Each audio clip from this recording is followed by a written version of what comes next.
Good evening. We're really excited to call to order the regular city council meeting for June 19th, and especially excited that we have a room full of people and there's really good energy in here tonight. So thank you for being here and being involved. Before we go too far, I would like to do a roll call, please. Councilmember Dennehy? Here. Councilmember Schmischer? Here. Councilmember B. Smith? Here. Councilmember Stein? Here. Councilmember Tracy? Here. Councilmember Worthington? Here. Mayor Pro Tem Hemrick? Here. Mayor Smith? Here. We will now have an invocation by Bradley Beck from the Bridge to Life Church. Could we all please rise? Be followed by the Pledge of Allegiance. I think I owe an apology first. I'm pretty sure I missed my turn a couple months ago. So thank you for the privilege of letting me be here tonight. Let's pray. Father in heaven, thank you again for these folks who have stepped up to lead our city. I pray that tonight you'll guide them into the truth as they make decisions that affect all of us. I pray you'll enlighten them and give them wisdom from above to act wisely on our behalf. We are grateful for the kind of government that we have here and that we are able to participate in it. Amen. Thank you. Amen. I pledge allegiance to the flag of the United States of America and to the republic for which it stands, one nation, under God, indivisible, with liberty and justice for all. Thank you all. We now have citizens' requests to speak to City Council, and we will go in order as I had received them. And we're going to start with Randy Escobar. And this is concerning citizens for a pool introduction. It'll be followed by Diana Wheat. Hi. First, I want to thank you for allowing me to speak, and thank you for your service to our city and community.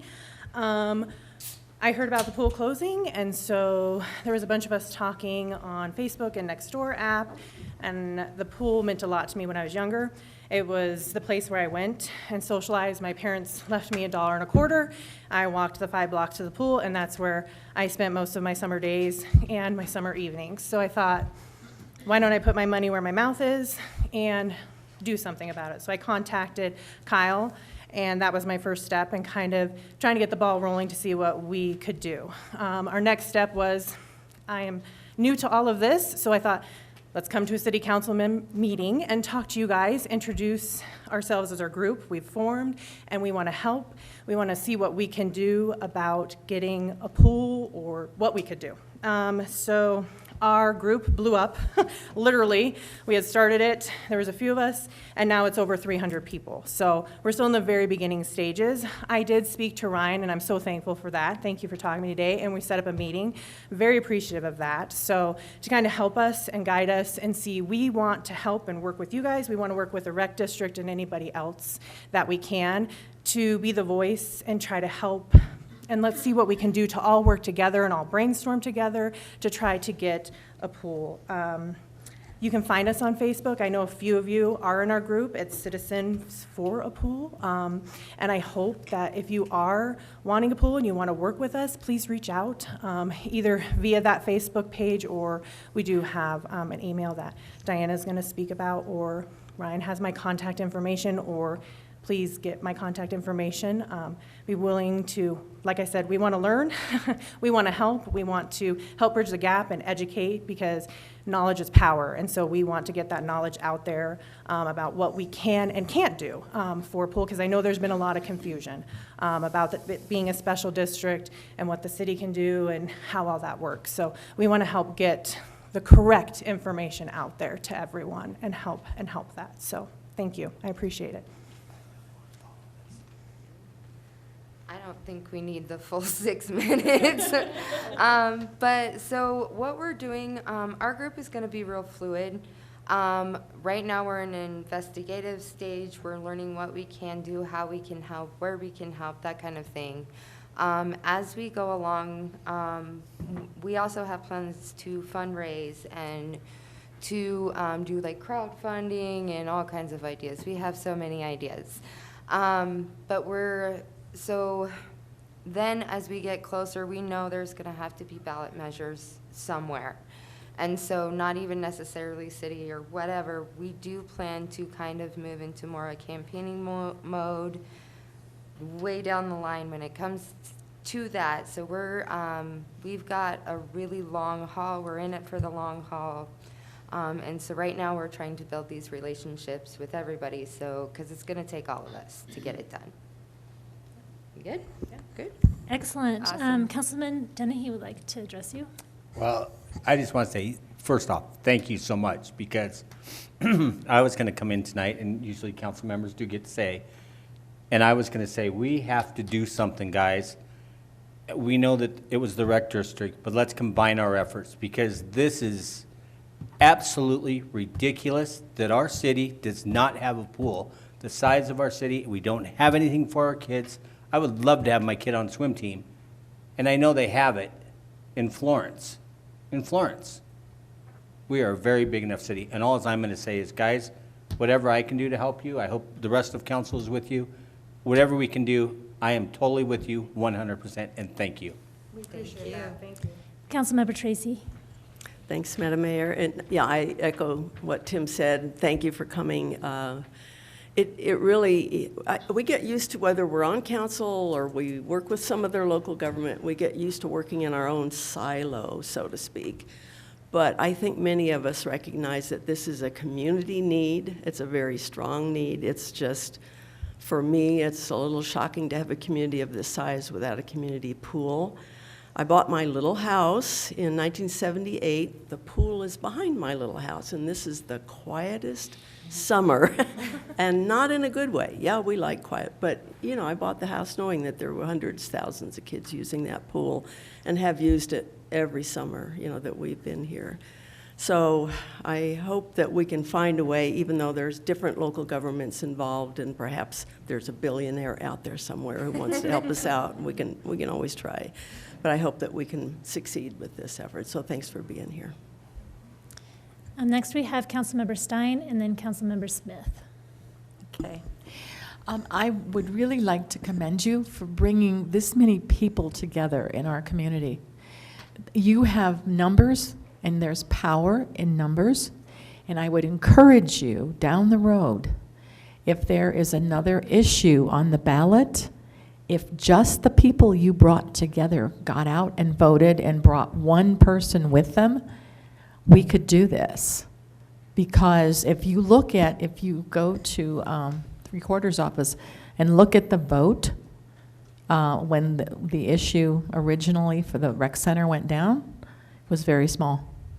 So there's power in numbers, and I would encourage all of you to remember that and use it. Thank you so much for your help. Thank you. I'll just echo what everybody said, especially Councilmember Dennehy. If there's anything you guys need, feel free to reach out. I always tell my kids when they make a big deal out of something, is this the hill you want to die on?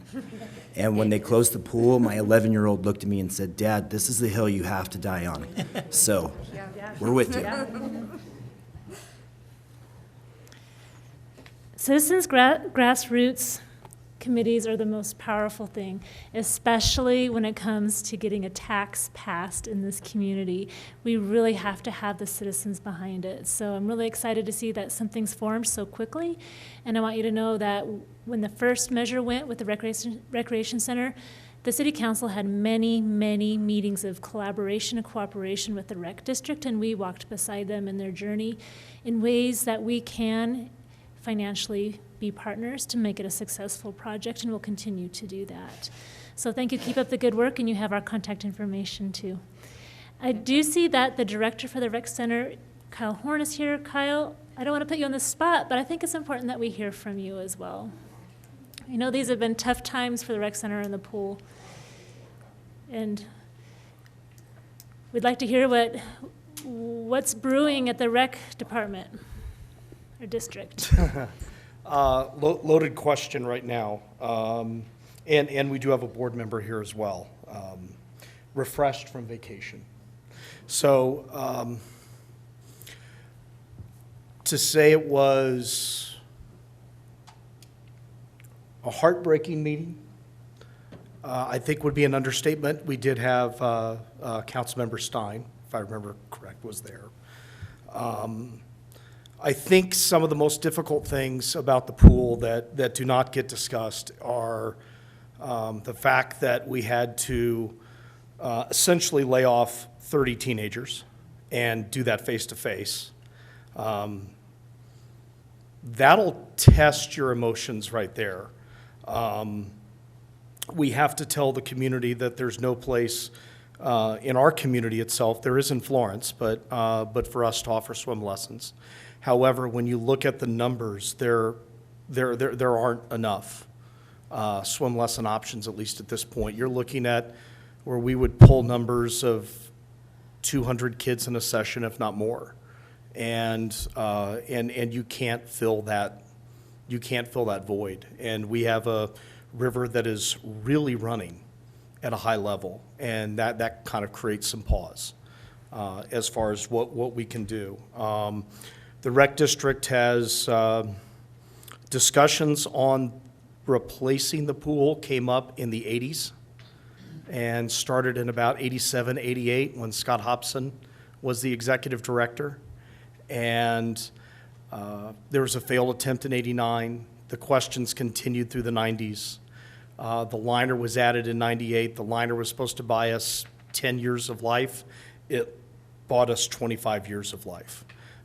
The reason why water was kept in the pool year-round was two reasons. One, it kept weight on the liner, but the second is the algae buildup would prevent UV rays from damaging the fiberglass, so it extended its life by about 15 years.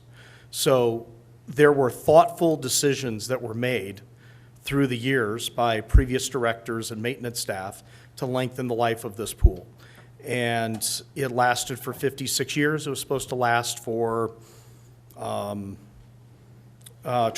to 30.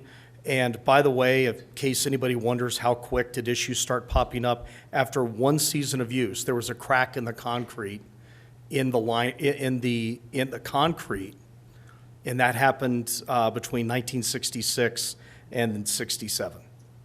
So the issues started right off the bat, yet somehow district staffs were able to Band-Aid and make it work. We are a very low-funded recreation district. Even if we were in a financial position to put $50,000, $100,000 away every year, we still wouldn't be close. When you're looking at an $8 to $10 million replacement option, and that's a number that many in the community have come up and said there's no way that can be the number. Yeah, it literally is the number. You may not like it, but that doesn't make it less true. The fact is, that's the number. And we have to find a way to make it work. We are low funded. We have $960,000 is our tax revenue from this year. In order to deal with just the pool as it is right now, we would need to literally stop doing everything that we do and just focus on the pool and lay a lot of people off. That means no Pathfinder Park, no Rouse Park, no Harrison Park, no Riverwalk. The ramifications are deep. And I have heard from those in the community, you were started to fund a pool. That is true. However, I went back and looked at the minutes from 1966 and 1967. It's really fascinating. In less than 1 year, the district was already looking at how do we expand? Oh, county, can you donate land for a park?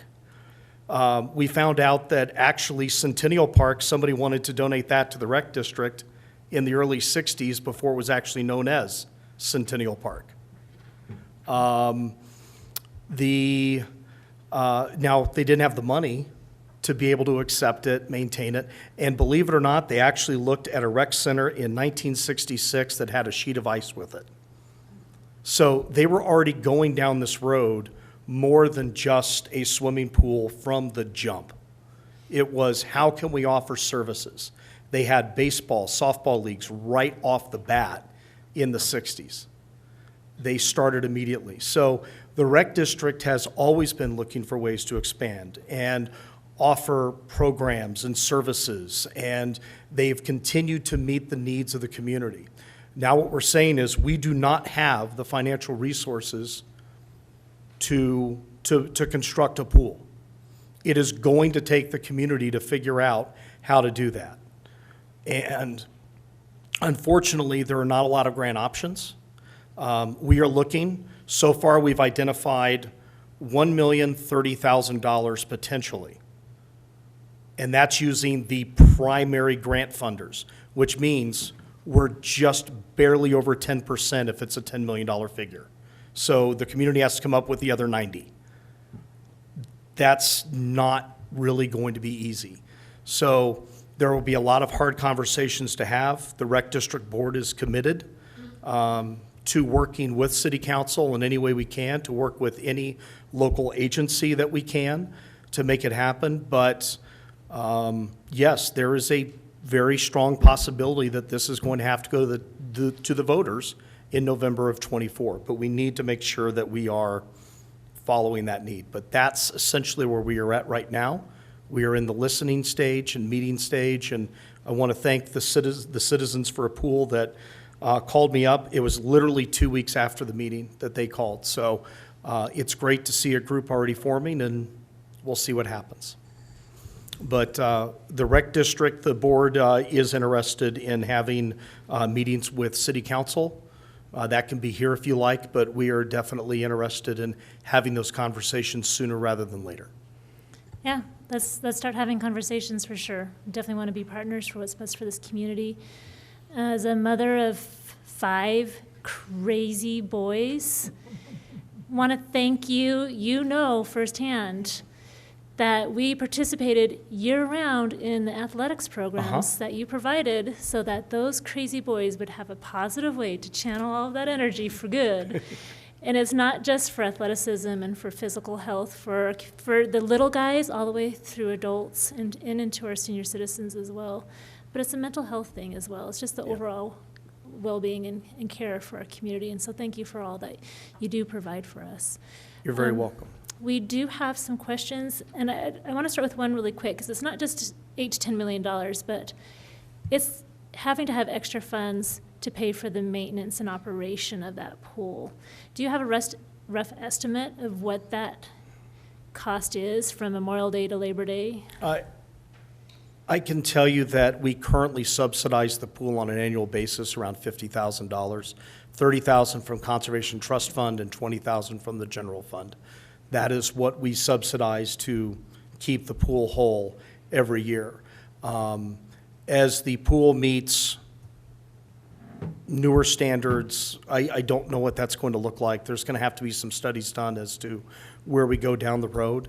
The district has needed a mill levy increase for years for just day-to-day operations. But we also know that getting 2 questions to pass is extremely difficult. So we try to make that work as one. So it's early in the game to see where the board is going to want to go, but we will have better numbers in time. Probably 6 months from now, we will have a better idea of what those numbers may look like. Okay, great. Next, we're going to go to Councilmember Dennehy and then Tracy.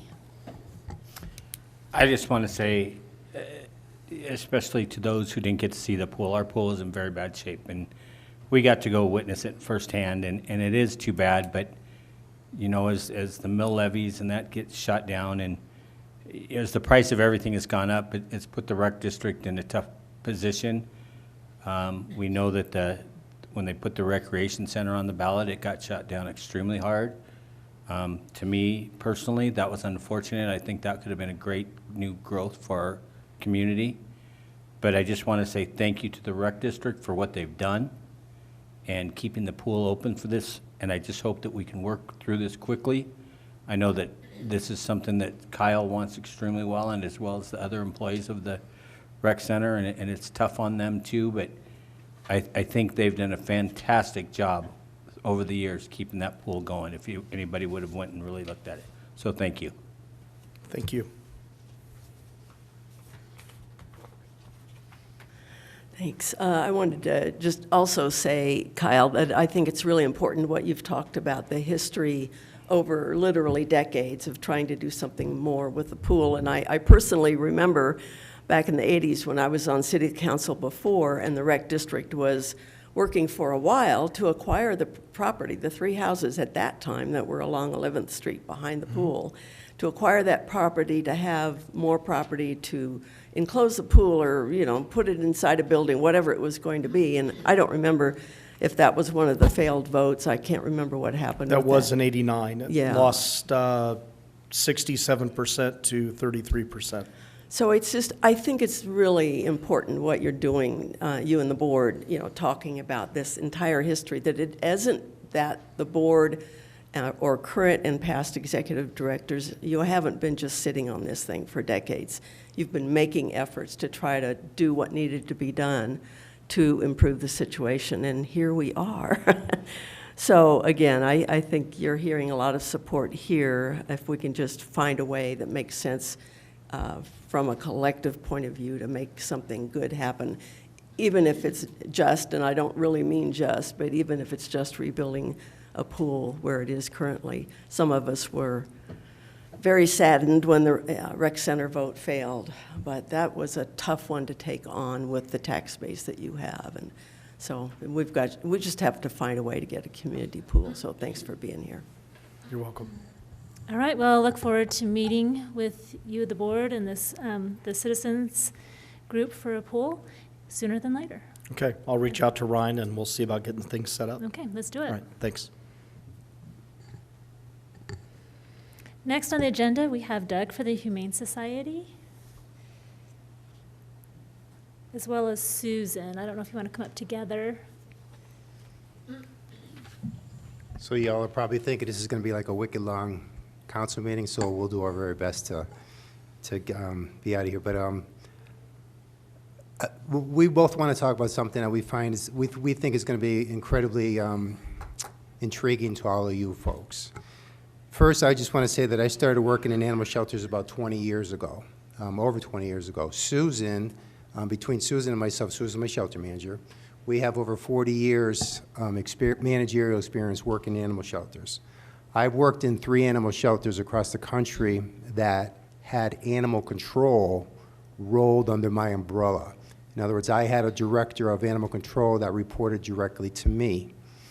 The Fremont Humane is not like that. We work in partnership with animal control for all of the 8 areas that we provide animal services to. So I have no general authority over animal control. They're not my employees. I can't tell them what to do. And as a shelter director, I can say that, just speaking for myself, that there are, I don't know how that happened, but it just, well, that just completely threw me off. I just hear myself talking back there, right? But as a shelter director, I would much prefer that animal control rolled under my umbrella, but after being here for 9.5 years, I know that that's probably not going to happen out here. So it's a given for me that animal control officers in one area are going to do things quite differently than animal control officers in another area. Some have different rules and regulations, some have different procedures.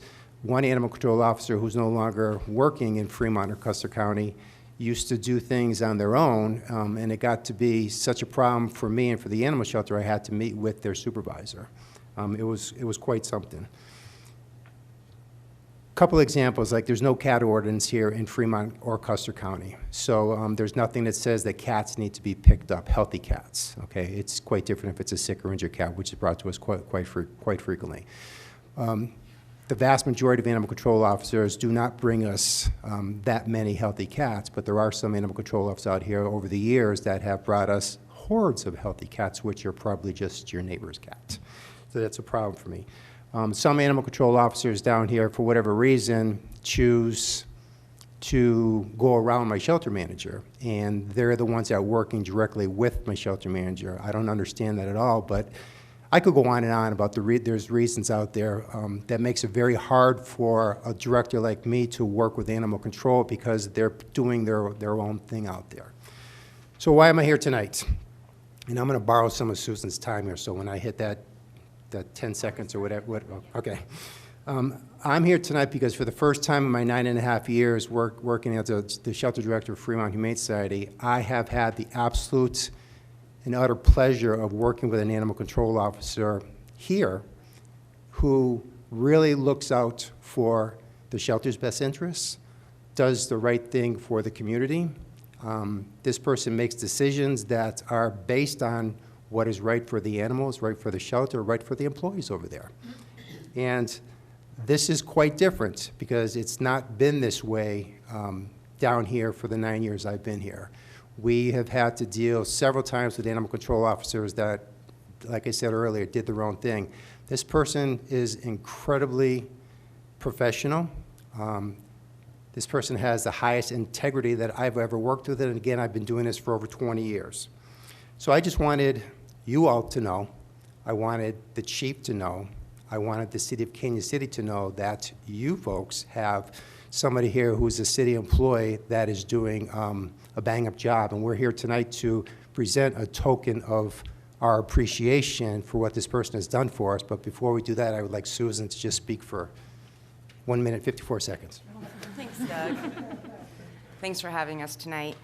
You know, in the 19 years I've been doing this, I have worked with so many animal control officers and code enforcement. And although some of them are really good, by far this officer is hands above everybody. Like Doug said, her integrity, and I think you know where I'm going with this. If I could just have Rachel and Laura come up. These are also our managers. Rachel is our medical manager. Laura is our customer service manager.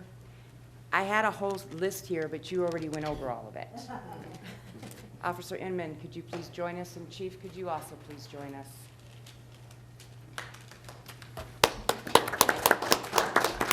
It is an absolute pleasure to see your face every day. Your integrity, your kindness and respect I can't even tell you. In 19 years, I've never experienced it. I appreciate everything you do. Thank you. This, I guess I call it an award, says, Fremont Humane recognizes Jolene Inman for her personal integrity and commitment toward excellence as Canyon City's Animal Control Supervisor 2023. Awesome.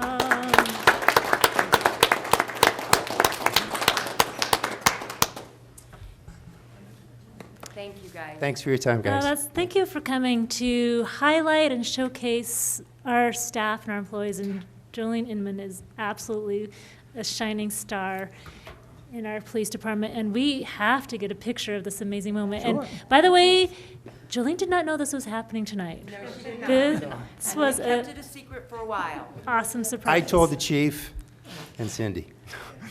Come on up, Chief, and all of the staff. Doug and the Humane Society, please come up, and we want to give a shake of a hand to Jolene as well. Thank you so much.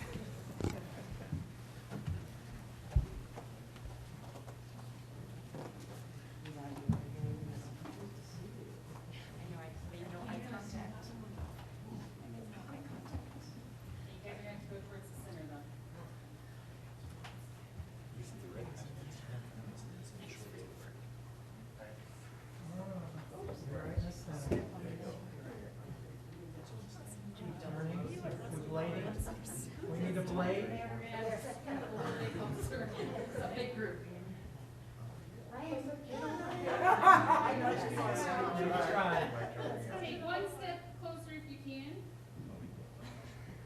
Perfect. Okay, ready?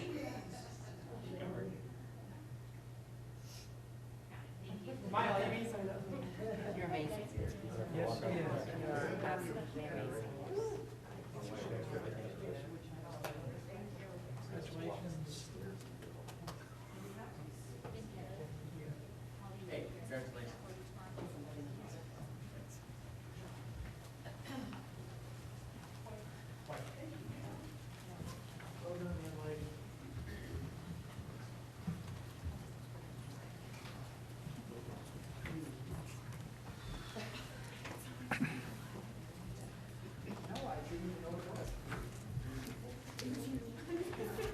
Okay, we are now ready for council member announcements. Councilmember Tracy. Thanks. I have a couple of things. The Community Advisory Group for the Lincoln Park Cotter Superfund site meets tomorrow, regular third Tuesday meeting. So Tuesday, 3 p.m., we meet both by Zoom and in person at the PCC Fremont Campus, room 129. So these are public meetings.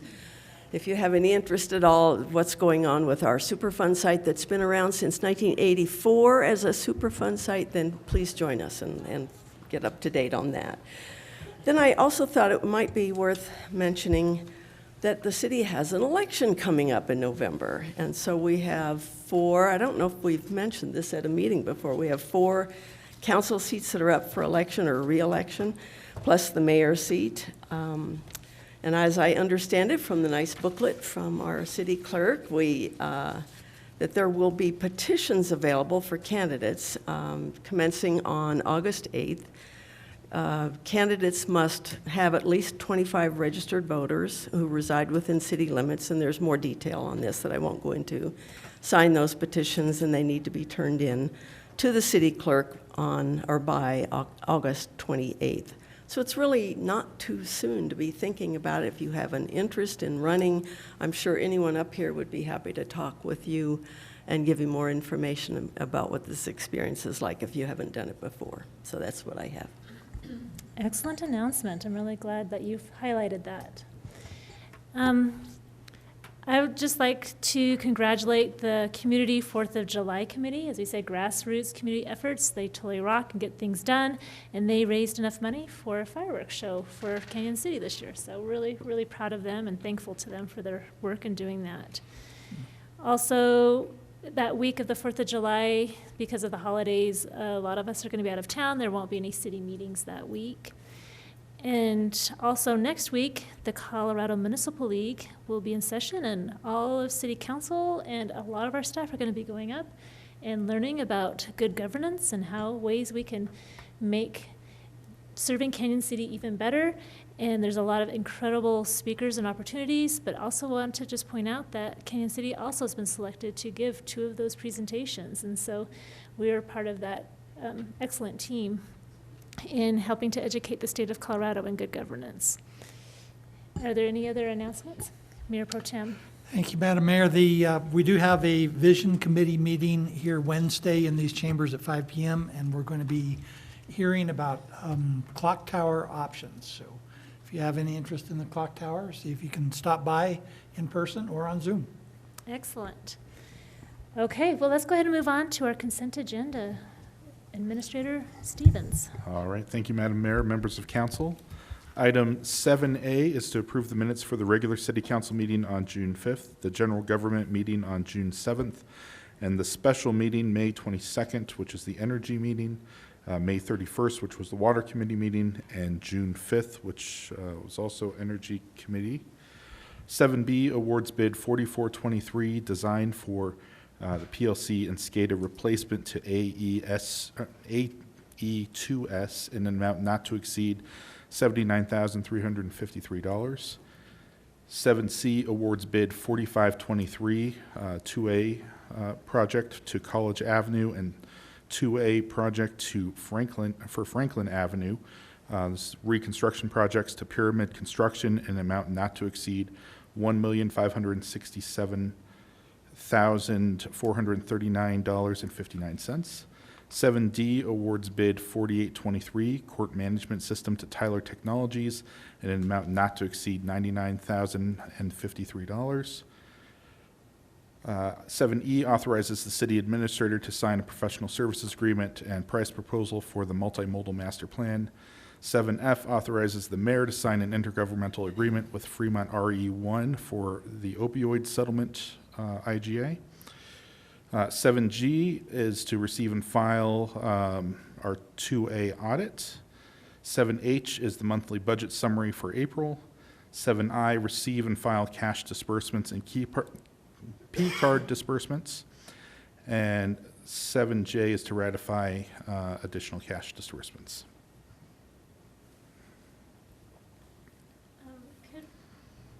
Could we have maybe Elijah and both our water superintendent maybe address us about the SCADA? And I think there might be some, it'd be nice to have some further enlightenment on that project, and then there may be some questions for you.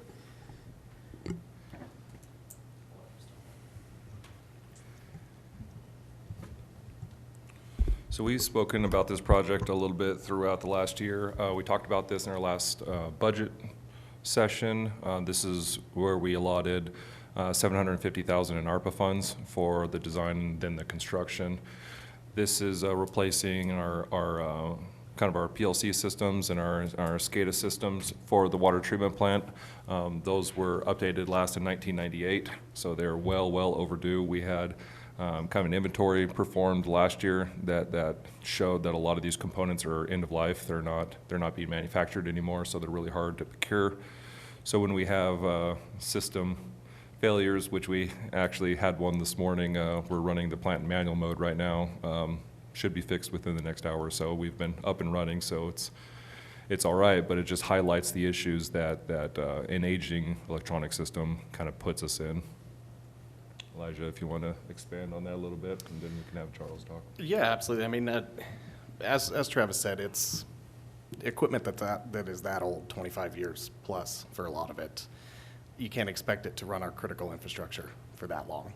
Something that we've been needing to replace for quite some time. It's something we identified as a potential candidate for the ARPA funds that we received, and that's something that's been discussed for the last year, 2 years, and we definitely want to move forward appropriately and make sure that we do this as best we can with the tools we have available and the funding we have available. So the bid before you tonight is for the engineering and assistance in designing the system and what we would like to see in the future for a permanency for all the SCADA system that's in the plant. We hope that in combination between internal staff and AE2S through their engineering design, that we would be able to procure and implement a system that will last us, hopefully not quite 25 years again, but quite some time, and that we can feel confident in our communication network at the facility, and we don't have to worry about parts failing in such critical infrastructure. For the benefit of the public, can you kind of explain what this software is going to be doing for us? Yeah, so this is a lot of the communication software. So we'll have instrumentation that's giving us data, and we have the ability to turn like pumps on in remote station, for example, that kind of communication. Trending out all of our data that we're getting out. I mean, it's really the brains behind the plant is what we're talking about here. And the other thing that I wanted to make sure is clear is this contract will take us through kind of writing like the bid specs for the actual construction. So this will take us up to and over that kind of line, and then we'll have to put out another bid for the actual construction of the project. AE2S will help us go through those RFPs when we get them, because they're probably not going to be quite apples to apples. So they'll also help us kind of go through the technical aspects of any bid results or proposal results we get. I see that we have someone from AE2S online, and if they would like to address this, that would be great as well. And then I believe we have some questions from council. Sure. Yeah, hi, I'm Charles with AE2S. Oh, man, I'm big on the screen now. Yeah, so realistically, right, the SCADA is supervisory control and data acquisition, which is just a fancy term, right, for basically the control system that runs the water plant, the remote pump stations, the reservoirs, things like that. And, as it ages, as it gets older, as it starts to fail, really what are we talking about is you kind of take for granted that you turn on the tap and there's water there. And if this system's not working, your staff may not know that it's not working, or if these things fail, like you mentioned this morning, you have to operate in manual and have someone there all the time, turning things on and off. And so your system is old, it's starting to fail, and our job is to kind of help be an extension of your staff to specify new equipment, new devices, go through and see what's old, needs to be replaced, what's maybe newer and can stay, and then write a kind of a package for someone to bid from, and then come in and actually replace, because we're not just talking software, we're talking hardware as well. replace what they need to get you through the next, 20-ish years. So I guess that's kind of my role. I'm a water, wastewater, electrical engineer. And so working with your team to make that happen, so. Thank you. Thank you for being here. Go ahead and stay online so that you can help answer questions if needed. We'll start with Mayor Pro Tem Hamrick. Well, yeah, a comment well, a couple of comments, but one of the other things this system does, this is not just an operational system where you're worried about how fast pumps are running and things like that, but it's also a health-based system. And it's, having a control system that can manipulate the parameters so that our water is safe and within, that meets the requirements of the state for drinking water is part of what this does also. My other comment is, as you go through this process, please keep in mind that the isolation of this system, at least from my standpoint and my view, from the internet is an important parameter to honor and to make sure that is one of the objectives of this project, because we for sure don't want a constant internet connection. I mean, you guys need to think about how software is updated, how firmware is updated, all those kinds of things without an internet connection, I hope. Thank you.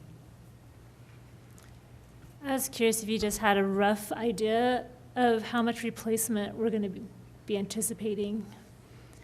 Dollar-wise, is that what you're talking? Oh, yeah, just, it's a lot. wide question. Yeah, I mean, that might be a better question for Charles, actually. He's kind of had a rundown, but I mean, we have, I think it was like 10 or 12 when you're talking smaller systems like pump stations and whatnot. And all of them need some work for sure. Some of them need complete overhauls. Some of them, like Charles was saying, maybe we have some newer stuff that might be able to stick around. We just updated our radio system, so that's kind of newer. That should be able to stay. But I mean, the vast majority of our actual hardware probably should be replaced. Yeah, from a hardware standpoint, I think we talked about during the budget session. Some of that hardware isn't even being made anymore for replacement parts, and that that's a key driver here, is that we need to get to new hardware. Well, anyway, when you talk about software, some of the aged software that we have, I mean, some of the new programmers, they don't really, they like to write code in newer stuff. All right, thank you. We appreciate it. If there's no other questions, we'll move on to other items on the consent agenda. Councilmember Tracy? Thanks, Madam Mayor. Just a couple of questions in regard to 7D and 7F. Okay, just 1 second. I just noticed that Councilmember Schmischer's hand was up.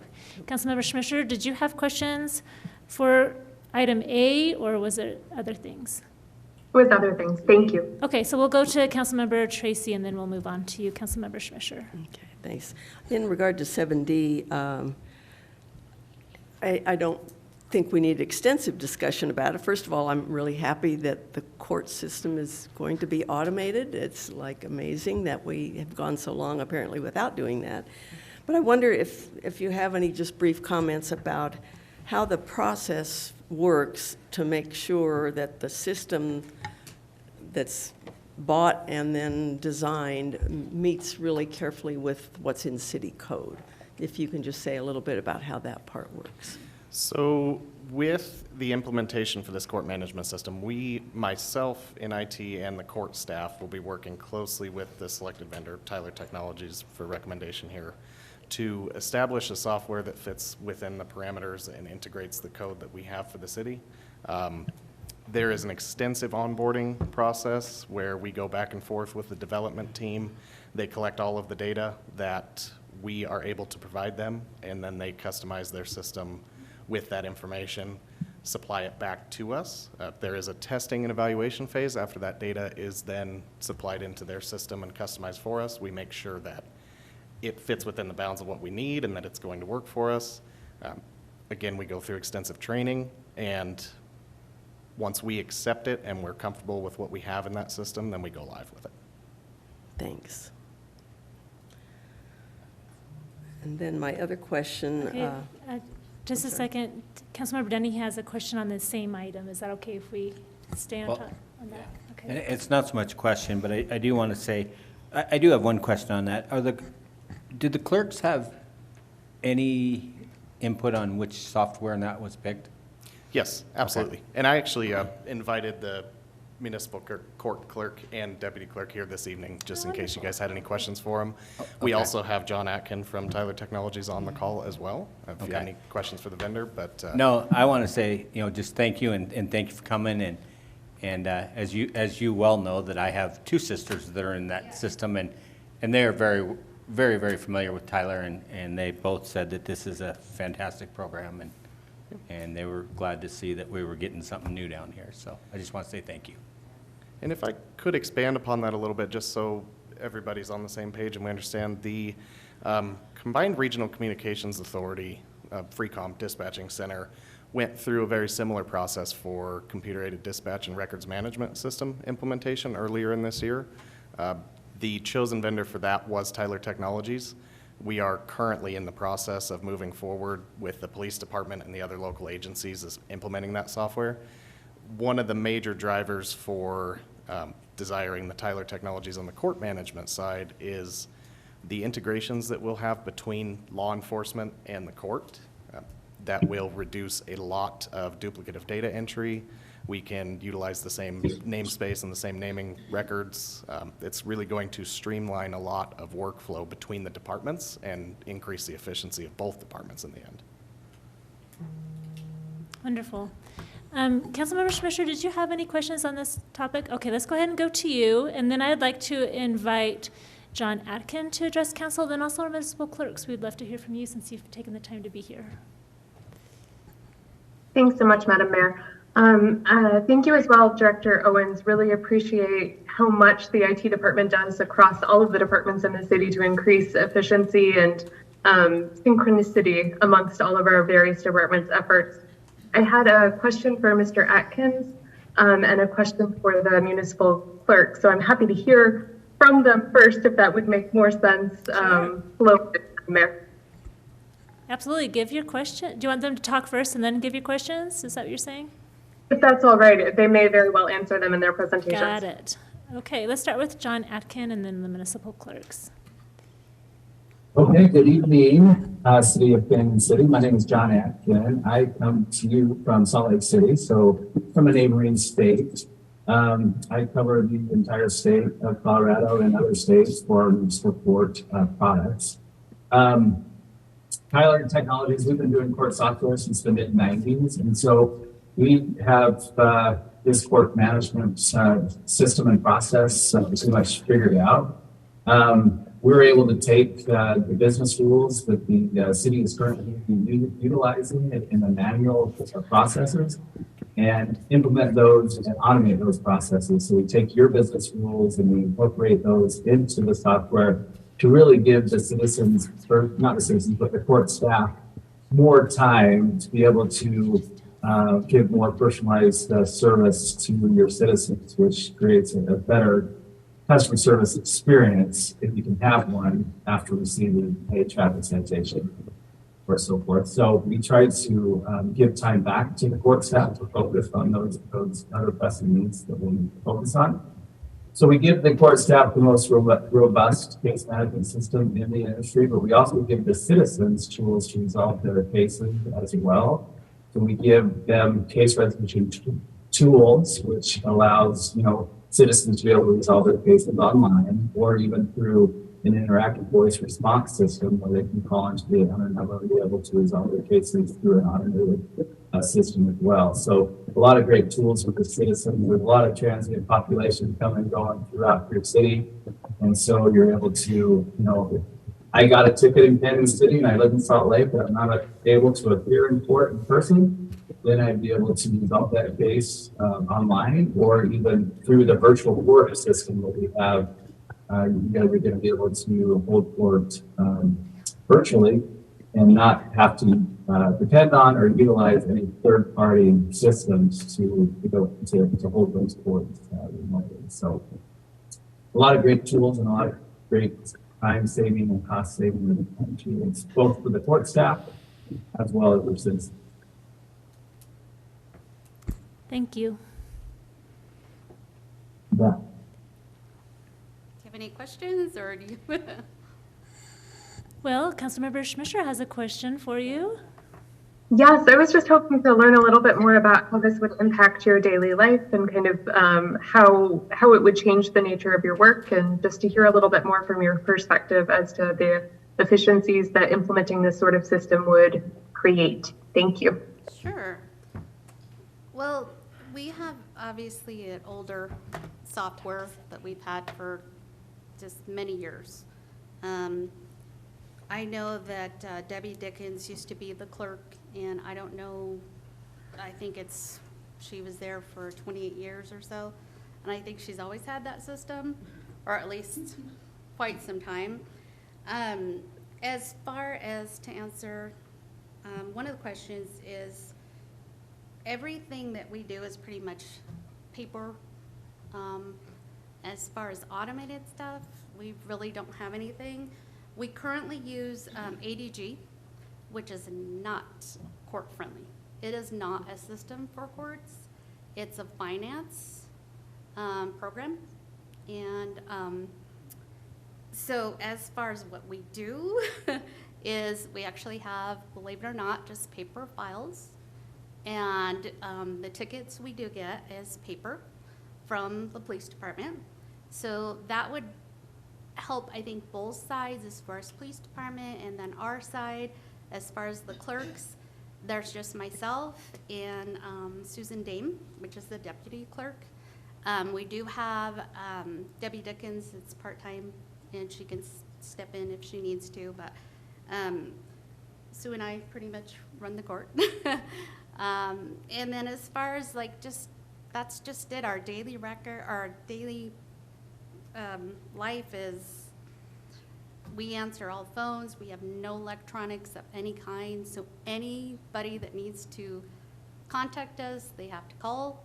Currently we have the office locked, meaning like for people to come in for security reasons. The police department thought that was best. So people have to be buzzed in for us to talk to them in person. And we don't have anything like online. We don't have that capability. I think as far as the system for Tyler, John was wonderful. He actually came and did a demonstration, which was fantastic. I'm really excited if we can get that, because I do think it'll make our lives so much easier. We can focus on some other stuff that's probably more needing to be up to date too. It'll be a challenge to learn it, but I'm very confident that we can figure it out and do it and be on board. Wonderful. Thank you. Yeah, thank you so much for being here. Yes. Thank you so much for that. That was incredibly helpful. My other question related to the legacy data. I understood from the proposal and the scope of work, which was very comprehensive and well done. Thank you for that, Mr. Atkin. That legacy data would be transferred over. However, if we have the manual paper data thus far, I'm assuming that that would not be transferred over, and that we would essentially not have information in our system that kind of predated the digitalization. Is that accurate, or how do you see that process working? Yeah, all your data that you have in your current system, you will convert that data over to the new system. If you have any, I mean, most of the paper items that you currently have, they probably have already been inputted into the system as far as case name, violations, any kind of dispositions, or, that entire adjudication process. What you probably have in your files now are some old, maybe, after they met with the judge will fill out an order, and you'll probably file those papers. Those can be scanned into the new system if needs to be. So we have a scanning process where they can do a batch scan and scan those documents into the new system. So if you don't have an existing document management system, we would, if you need those systems electronically, then we can scan those into the system and attach them to the credit case file. Thank you. But all of that would take place during the implementation process. So once the contract is signed, we need to assign a project manager to the city, and then they pretty much handhold the implementation process until you guys go live. But everything you want in the new system will be converted over to the new system. Thank you. All right, awesome. Any more questions on item 7D? Councilman Tracy. I thought of one more question, and I don't know enough about this to ask a very good question, but it seems as if, or I understand that there's been discussions at the state level, or maybe draft legislation, something that would somehow integrate the state court system with municipal courts, but I'm not remembering. Does anyone know where that ended up? There is no such system as of yet. As of yet, okay, thank you. Okay, are there any further questions?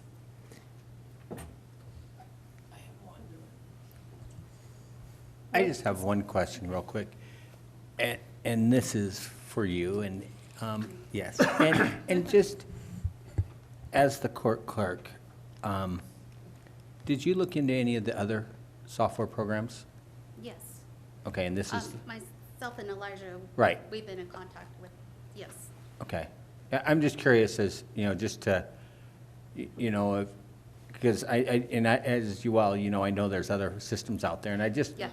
and I just wanted to make sure that, we'd gone through them and that this is the one that you felt the most comfortable with. Yes, and the demonstration, it was very detailed. And again, John's wonderful. If I have any questions or anything like that, he answers them. He just knows how the program works, and that helps us, meaning myself and Sue. But if we have any questions, we feel comfortable and confident that he will help. Yeah, so I know there's been other stuff. I think I think Tyler was the one that was gonna fit as far as everything that needs to be addressed and handled and Okay. Switched over. And I have actually reached out to other clerks within Colorado, and the people that do use Tyler, they love it. They just have had great luck. Again, if you have any questions as far as like you're having some issues, my understanding is that they're very great about getting back to you as soon as possible and just help, because obviously that's going to be what you're going to be using every Right. day. So that made me happy to hear that other courts in Colorado, as far as municipalities, do use it. Good. So that was good, and I know we're doing No, it too. well, I know, but good, and I hope that it works fantastic for you both and for the whole court system down the road, and. Yes, thank you. We're hoping so too. We're excited. One other thing, one last thing that council might be interested in is, Tyler, we have an evergreen policy within our company, which means any future upgrades or new enhancements to the system, the city all those things will be available to the court for no additional charge. So you can be assured you're always going to be on the latest version, most up-to-date system that we offer. So you invest in the system one time, you don't have to keep buying upgrades and improvements, which is nice. Excellent. I'm really glad that you guys came today. Thank you. Besides being able to hear from you yourselves and the process that you went through and the selection that you're excited about it and this is the right choice for you, but also so we can just say thank you and face to face for all the work that you do. And it's going to be exciting to launch you guys out of the dark ages. I know, exactly. It's going to be amazing for you and for the customers that come to the municipal courts. Yes. I don't know if customers would be the right word for that, Defendants, but we call them defendants. But defendants. But it'll be better for them as well. It really will, Yeah. yes. And this is being paid for through our ARPA funds, is that correct?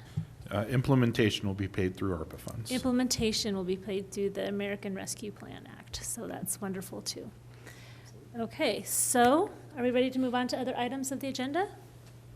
All right, we'll start with Council Member Tracy and go from there.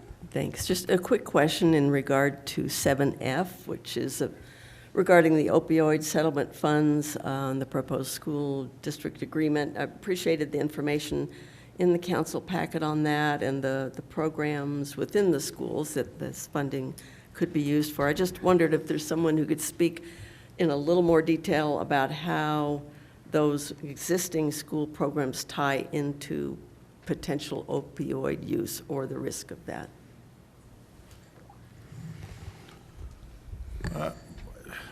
Doesn't look like we have anybody from the school district here, but this was really to support interventions that they're already doing, providing funding for those who may not be able to afford to join a sports program, and really trying to make sure that there are activities for kids to do and encourage. And I say sports program, it's more than just sports programs. It's other clubs and things that are being offered by the school district to make sure that their kids are being engaged and they're not going out and finding things to do out of boredom. And that's the primary basis here. You see education is one of the options. Talking about education for school resources officers, school counselors, and athletic trainers. The athletic trainers was a really big one. Kid gets hurt playing a sport, and maybe they have a surgery or something, and they're prescribed something that may cause some type of addiction. Making sure those athletic trainers are trained on what those what that might look like and what those symptoms are, so that they can be better educated about trying to intervene sooner if there is an issue. So that was the gist, but really, the overall funds are not enough to stand up a brand new program. So what we're really looking at is trying to bolster what's already there. Thanks. Councilmember Tracy, I serve on the Regional Opioid Committee and have had a lot of conversations about how the money can be spent. On the region, they're doing it in 3 categories. They're doing it for behavioral health stipends for behavioral health workers, an anti-stigma campaign, and then youth prevention. Behavioral health and the anti-stigma, they're off and running and taken care of. They're actually really struggling with youth prevention and where they can put that money. So a lot of the schools already have funding for like drug education and things like that into their programs. And we've noticed that if they have grants that are existing, that a lot of times they cannot accept or blend other funding together with it, and so that complicated it. We did meet with the school district together with the director who's over at the state level that works in the Attorney General's office, with the school administration to find out how we can spend this money and if their proposal would meet their criterias, and it did. It's actually very broad and very easy, and so youth prevention, like Ryan said, is really just about giving them opportunities to, high-risk kids to have opportunities to make healthy choices in their life. I'd also like to point out that the Boys and Girls Club also received independent funding from the opioid settlement of $500,000, which is really huge as well.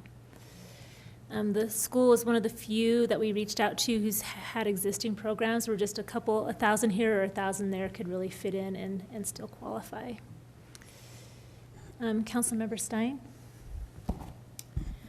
Yes, I just noticed, I'm sorry, I didn't notice this earlier. It's cut off on my packet, and so I was just wondering, the annual checks are expected to? I think we're expecting annual checks between 7,000 and 8,000. It might be a little bit more depending on whether or not some additional settlements come through with the other pharmaceutical companies. Okay, yeah, we're looking at 15 years or so. It might be a little bit more than that. It was a total of 18 years, but a couple of years have already happened. That's why it's the bigger amount now, because that's making up for the previous years. But they're anticipating that these funds will continue because there's going to be more settlements happening with the pharmaceutical companies in the future. Mayor Pro Tem Hamrick? Hopefully we're done with this discussion, because I have a request for our administrator. And when we have 2A projects come up on our agenda for approval, maybe you could give us a little bit of stats about how much money we've spent, how many lane miles we've constructed, just some, brief little stats on where we are in the bigger picture of 2A. We can work that into the memos, yep. I see that Councilmember Schmischer has her hand up. Yes, I also had a comment and a question related to 7C, the 2A proposal that Mayor Pro Tem Hamrick referenced. If it's okay, Madam Mayor, I can ask that now. Of course, yes. First, I want to reiterate that I really do think that we need to spend our limited dollars on our failed arterial and collector streets. That's how we'll ensure the biggest impact for the most residents of Canyon City. I think doing one-off blocks of local streets really doesn't give us the bang for the buck that we need to see with 2A. So I'm really looking forward to learning a vision for future 2A projects. I believe Administrator Stevens, that you mentioned that we would have that on our agenda later this summer. That is correct. It's either the vision, I think it's the vision meeting in July, or it might be the first meeting in August, but it is upcoming. Great. I believe And it's the then- vision meeting in July. Vision meeting in July. Great. And that'll lay out the city staff's plans for 2A projects for the next 2 to 3 years. It will, along with some other ideas on how to spend the funds on streets that might not be ready for full reconstruction. So some additional ideas from our new Public Works Director. Great. I also wanted to ask, and I don't know if it's due to the nature of 2A, but is there a reason why we aren't upgrading the sidewalks on College between 3rd and 9th at the same time as we're completing this 2A project? In the past, what we have done is we've only used the funds for missing sidewalks, not necessarily upgrading new sidewalks. We have a 50-50 sidewalk reconstruction program where the city partners with the property owners, and that's typically where we use those funds to upgrade any existing sidewalks. Can I ask, apologies, I'm out of town, so I didn't have a chance to drive 3rd to 9th on College before this meeting like I normally would. I know that we're missing sidewalks on College closer to the high school. Do we have existing sidewalks on both sides of the street on College, 3rd and 9th, and just in various states of repair, but they are in fact existent? Yeah, they're existing from 3rd to 9th. I believe from what you're talking about from 9th to 15th, there are portions of missing sidewalks in that section. Okay, so those portions will be filled in when we do the 2A project for 9th to 15th? That is what we're looking at, yes. Okay, thank you. I appreciate it. Okay, is there anything else on the consent agenda? If not, I would like to entertain a motion to approve the consent agenda. Councilmember Dennehy. Madam Mayor, I would like to make a motion to approve the agenda and the consent agenda. Second that. There's been a motion and a second. Any discussion? Call a vote. Councilmember Dennehy? Aye. Schmischer? Aye. B. Smith? Aye. Stein? Aye. Tracy? Aye. Worthington? Aye. Mayor Pro Tem Hamrick? Aye. Excellent. Thank you, staff that were here, and to our council as well. Ryan, can you give us an administrator's report, please? Yeah, thank you, Madam Mayor, members of council. You have the written administrator's report before you. Do want to point out that staff is working on public engagement for the Creative Crosswalks program. That's a grant that we received from CDOT. We will be looking for 1 or 2 council members to serve on that committee as we move through some submissions. This is an opportunity for public artwork, public engagement. So if there is anybody who's interested, I'd love to know. So as we move forward with this. We do have some timing issues. The money needs to be spent by the end of October, so we're moving fairly We gotta quickly. hustle. With, Can our government move that fast? I believe so. So I don't know if you want to let me know now, or if you want to email me, just let me know if you're interested, please. I do see a hand up by Councilmember Schmischer. Is that a I'm happy volunteering to hand? serve Yeah, I'm happy to serve City Administrator Stevens, but also if somebody else wants to, I'm happy to allow them the pleasure. I'm excited about seeing creative crosswalks in our community and more public art. So we have one volunteer. Is there anyone else on the council that would like to serve?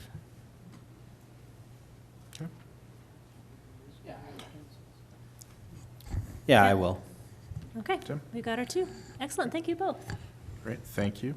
That one thing that's not in the administrator's report, but I do have an update. I spoke with the Realtor from Black Hills Energy today regarding the W.N. Clark Station property acquisition. They're still working through some of the title work. They've hired a consultant to help them with the title work. Then they will move on to appraisal. We discussed some appraisers and have a good comfort level with the appraisers that they're suggesting. So that's looking like the title work will probably take about 2 to 3 weeks, and then the appraiser, depending on how long that might take, probably a month or so. But we, after those 2 steps are done, we will enter into negotiations and potentially contracting after that. And then once the city and Black Hills are in a contracted state, that is when it will go to the PUC for discussion. Otherwise, I'm happy to take any questions. All right, any questions for Ryan? Okay, seeing none, we're going to go ahead and move on to item 9A, and this is the selection of chair for the Water Committee. All right. When we set up the resolution to form the Water Committee, there was one step that we missed at the City Council stage, which was selecting the chair. The chair does need to be one of the 2 City Council members. We have Councilman Dennehy and Mayor Pro Tem Hamrick both serve on that committee, and we just need to have a selection. Well, we have, go ahead and press your button. We already have first Councilmember Tracy, then Worthington in the queue. Thank you, Madam Mayor. Excuse me. Because Councilmember Stein has had a substantial assignment related to water since being sworn into council in January 2022, serving as the city's representative to the multiple ditch companies in which the city owns shares, I move that we amend Resolution 2, Series of 2023 in paragraph 3, which we adopted in February of this year, to allow up to 10 Water Committee members and to allow 3 City Council members, and appoint Councilmember Stein as chair of the city's Water Committee. So let me get this clear. You want to make a movement to change an ordinance that we adopted a couple months ago? A resolution. The resolution? Right, yes. Corey, I don't know if we can do that because that's not on the agenda. It is specific agenda information where possible is what the open meetings law. So it's really up to the council. It can certainly be put on a future agenda if you wish. If it's, oftentimes specific agenda information where possible suggests some sort of unforeseen issue. But again, it is council's prerogative. Well, we had a number of people that wanted to speak, but a motion has been made. It would require a second to move forward to a vote. I'd like to speak for that. I see that Councilmember Schmischer, do you have something on this motion? I had a question for Councilmember Stein about the motion, but I can hold my question to see if there is a second, if that would be better protocol-like.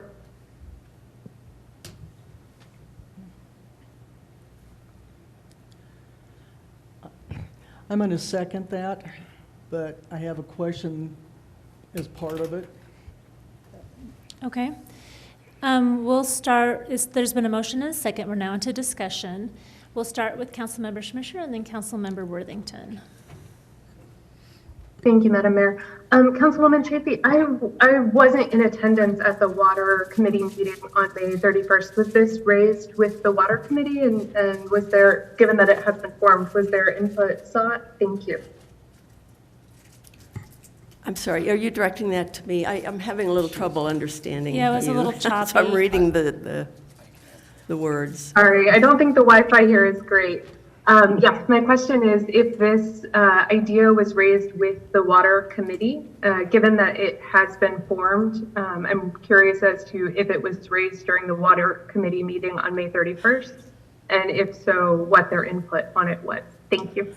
Thanks. No, this was not raised then. I'm thinking back to the council meeting that we had where the two members of council were appointed to the committee, and we were missing two council members at that meeting. So I decided that we should really look at this again, and it's not without precedent that we have three council members on a committee. We have three council members on the Energy Committee currently, so I'm just proposing this. Okay, next we have Councilmember Worthington. Thank you. I was one of those that missed the council meeting when you decided the people to be on, the council members to be on the committee. And so that was going to be basically my question was because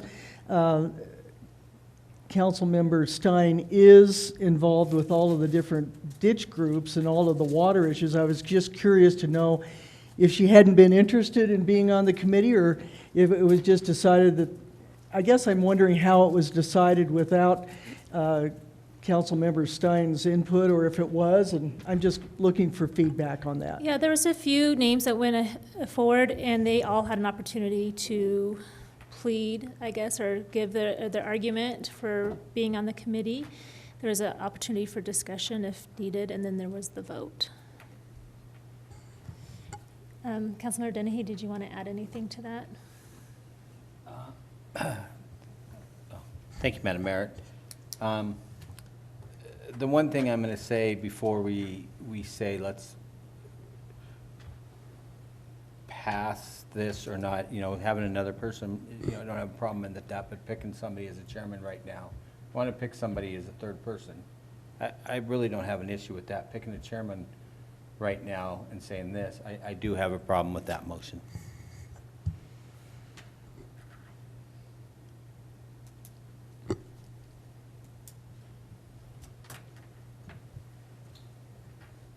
Okay, so what we have on the table is a motion to amend the resolution for our water committee to add an additional council member to be officially on that committee and to name Councilmember Stein as the chair of that committee. Before I call a vote, I do want to point out that even though Councilmember Dennehy and Mayor Pro Tem Hamrick have been officially voted in as that committee, there has been accommodation made so that Councilmember Stein and Tracy or whoever would wish to attend the water committee meetings can attend and participate in them as is. And so even though we have two that are official, anybody on the council can participate in this committee. So if there's no further discussion. So Yeah. just a point of clarification, and the motion includes appointing Council Member Stein as chair, is that correct? Yeah. That's correct. It was both to expand the resolution to include one more person and to appoint Councilmember Stein as the chair. It looks like there might be some more discussion, is that right? So Councilmember Tracy and then Worthington. Thank you. I just wanted to add that, I think it's important to recognize that there could be a gain, I believe there will be a gain, having Andrea Stein on the committee because she has put in many hours working on ditch company issues with the multiple ditch companies with which the city owns shares. She attended the Arkansas River Basin Water Forum recently, has made other efforts to expand her knowledge of water issues and water law. And I do think that it's important that we have a great talent pool here with the 7 council members, and I think it's important to utilize the talents that we have and not just expect one or two people to always chair these other advisory committees that we have. That's all. Councilmember Worthington. Thank you. I think basically, I almost see this as two different motions. One, I feel very strongly that Councilwoman Stein should be as part of the committee. I'm not so sure as far as making her chair or whatever. I would just want to make sure that she's very much involved. You can attend these meetings, but if you're not a part of the committee, I'm not sure if your input is well received. So that's just my comments on that. Well, the motion is for both in one motion, and so we have to honor that. It's been moved and seconded to do both, the resolution addition and Councilmember Stein as chair. And I will now call the vote. Councilmember Dennehy? Nay. Councilmember Schmisher? No. I'm sorry, I couldn't tell the difference of what you said. No. Thank you. Councilmember B. Smith? Nay. Councilmember Stein? Aye. Councilmember Tracy? Aye. Councilmember Worthington? Nay. Mayor Pro Tem Hamrick? Nay. So this motion has failed. Let's go ahead and move on to the next step, and that would be to make a new motion. It can be a new motion to add a third council member. It can be a motion to go ahead and just move forward to have Mayor Pro Tem be the chair of the Water Committee. Councilmember Schmisher. Thank you, Madam Mayor. I fully respect Councilwoman Stein and the work that she has done on the ditch committees. And while personally I very much would value her membership on the committee, I do think, given that the committee has been formed, that before changing the composition of the committee, that should be raised with the Water Committee members. I am concerned about setting a precedent of having many council members on committees that are supposed to be citizen advisory groups. So again, while I personally think Councilwoman Stein would bring a lot to that group and would have no issues whatsoever with her being on the committee itself, I really would love to see that raised with the Water Committee, the idea of amending the resolution to add another city council person. Thank you. Did you want to make a motion?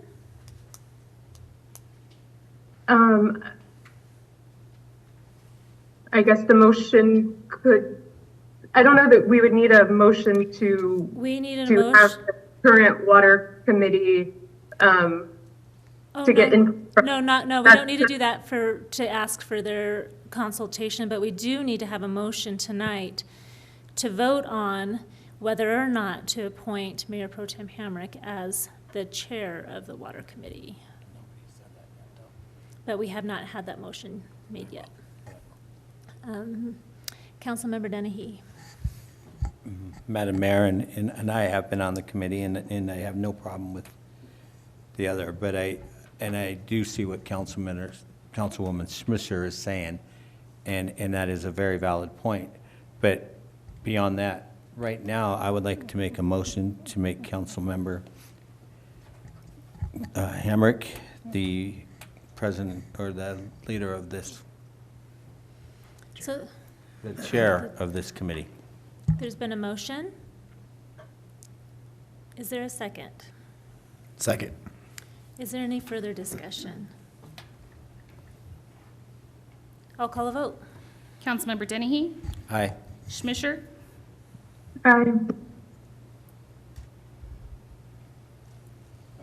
Aye. Thank you. Councilmember B. Smith? Aye. Stein? Nay. Tracy? No. Worthington? No. Mayor Pro Tem Hamrick? Aye. So the motion passes. Would just like to remind that it's always good to have some lively discussions. Some important points have really been brought up. Definitely want to say the appreciation to Stein and all of the work that she does and the contributions that she will continue to be able to make to the Water Committee, and thank the other council members that are willing to participate. And that the most important thing of all is that we all move forward for the best of Canyon City and for our water, and that we do what's best for Canyon City and hopefully put our feelings aside and just out of respect and dignity to Canyon City and the needs that we have, that we can move forward in doing that with our best foot forward. Kathy Worthington, I see you've pushed your Yeah, I just wanted to explain to John, as he has been so involved in the Energy Committee and being on the Energy Committee, I don't think we're done with things that we want to accomplish. And I just hate to put this much more work on your shoulders, John, because I know that how much you've done with energy, and I know that this next committee is going to be very much involved too. So I appreciate the fact you're willing to take this on. So I just wanted to let you know what my thoughts were. Thank you for that. Are we ready to move on to item 9B? This is first reading and adoption by title only of Resolution 10, Series of 2023, entitled, "A Resolution of the City of Canyon City, Colorado, approving the purchase and sale agreement between the city as buyer and Lawrence Tilley," is that right? "As seller for the property located at 315 Main Street." Ryan Stevens, can we have a report? Thank you, Madam Mayor. This is the purchase agreement for the New Method Laundry and Dry Cleaning located at 315 Main Street. As we've discussed for nearly 2 years now, this is a site that has a host of issues, ranging from being a former dry cleaning site, but also from a structure that currently is not in good repair. There are a lot of issues with a leaking roof and how that might affect the buildings adjacent to it. We have worked very closely with CDPHE, the Colorado Department of Public Health and Environment, as well as the Environmental Protection Agency, to come up with a plan for this site. We do have a corrective action plan, which is included in the packet, on how to move forward. The purchase price is to cover the back taxes on the property and make sure it gets transferred to the city free and clear. That's $38,735.92. There are a lot of questions and question marks still. There are questions about how much remediation is going to cost. Some of these things we will not be able to know until the building has actually been removed and drilling samples of the actual contaminated sites have been done. So we do know that this is a high priority for both CDPHE and EPA. While they cannot commit grant funds to us while we don't own the property, we do know that it is high on that priority list, and that we have a very good candidate for seeking funds to remediate the issues. There are grant funds both for remediation of the site as well as assessment of the site. Assessment of the site would include removing the building because we can't do the drilling that we need to do with the building in its place where it is now. With that, I'm happy to answer any questions. Councilmember Tracy. A couple of questions. Really appreciate the information that was put together for the packet. City Administrator Stevens, plus our Economic Development Director, Rick Harmon. One question that I have is just how much do we know, or do we just not yet know, what all will need to be done both during and after demolition to stabilize the walls on either side of this property? And I'll ask that, and then I have a second question. Yeah. We have some initial information, from a preliminary engineering report on some of the things that need to be done. We don't have cost estimates yet on what that's going to look like, but we have done an initial engineering report. Three Rocks Engineering, their structural engineer, provided that report to us. Are they literally shared walls on both sides? They are shared walls. There may be double brick between the two walls, but structurally, they very much rely on each other. Okay, I just wonder if of course, maybe we just don't know at this point, but wondered if at some point the owners of buildings on either side might have to spend some of their own money if their walls turn out to not be stable enough to be self-supporting. Since we're taking out a building, at least that's the plan, I just wonder how that. As part of the looks. removal process, we will be looking at shoring up the walls on both sides.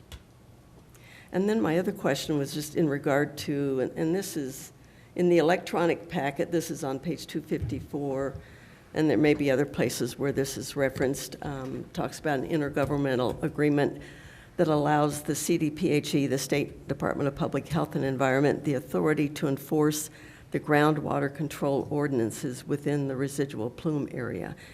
If you can say more about what all that might entail, if we're anticipating needing a new ordinance, and why would the state be involved in enforcing that? Yeah, we are looking at an ordinance. That is something that we'll be sending for referral to the Water Committee to review. And that would prohibit drilling new wells within the city limits. It's not common for wells to be drilled within the city limits as it is, because part of the state permitting process, they look at whether or not a property is within a municipally served water system. And primarily if you're within a, being served by a water system, that, they prefer that you connect to that rather than drilling a new well.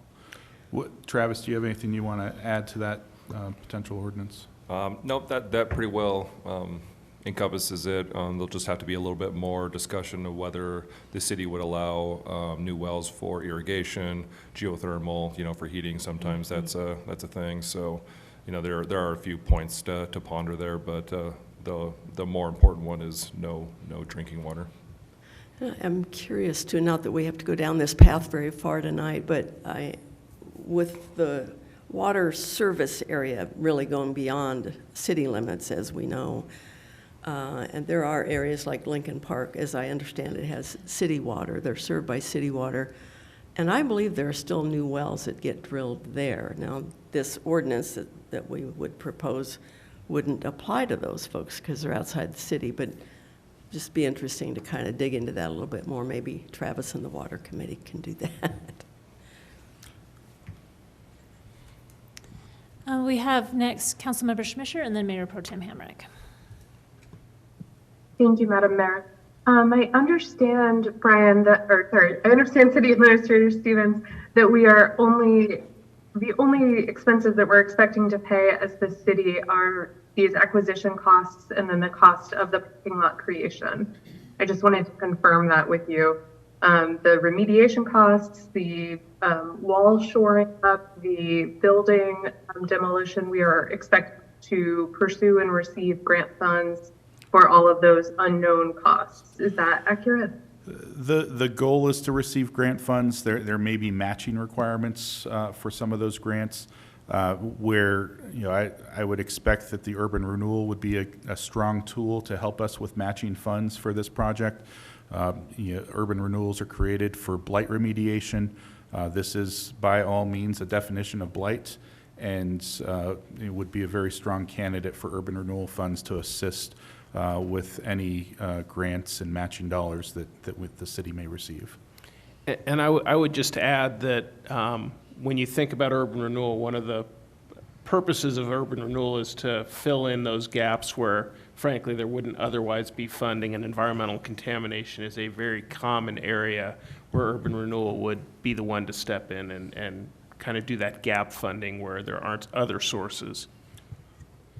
But That's really helpful. It's really disconcerting to be asked to buy a property with so many unknowns when it comes to the city budget and so much potential liability. So it's helpful to know that the only expected city budget expenses are these costs for acquisition and then for the eventual much needed parking lot creation. Thank you for that. Yeah, I'd just like to add and potentially some matching funds for grants. Thank you. Yeah, I would just like to add, in the absence of the government acting in this case, that there's not a private citizen that's going to step in and do remediation of this kind. Mayor Pro Tem Hamrick. Thank you. I've got a couple of comments and questions about this. The Canyon City is a home rule city, and I can see the need for CDPHE enforcing water regulations within the plume area.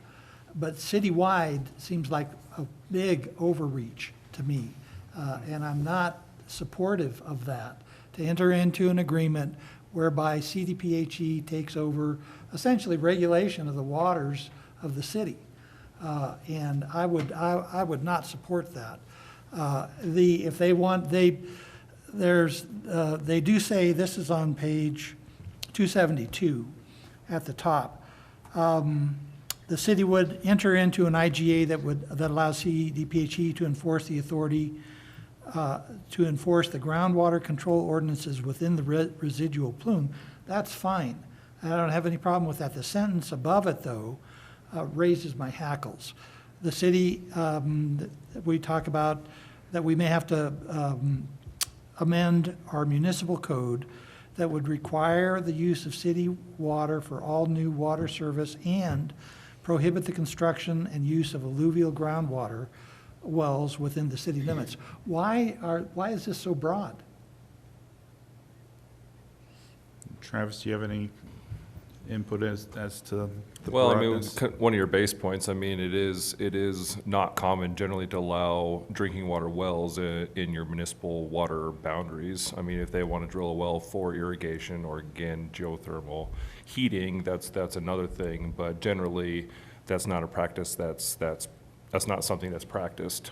So I think that, to address this concern of what was in the plume, then it was just to go ahead and widen it out to city limits. Is it not the state engineer that issues well permits rather than CDPHE? They do, but they would require a permission letter from the city. So And that's for why city is limits. CDPHE stepping into the stead of the state engineer in this case? Would be a question for them. I couldn't answer that. So I'm not happy with this at all. This is not good. I have some other comments here, but the issue is that there's a source of contamination.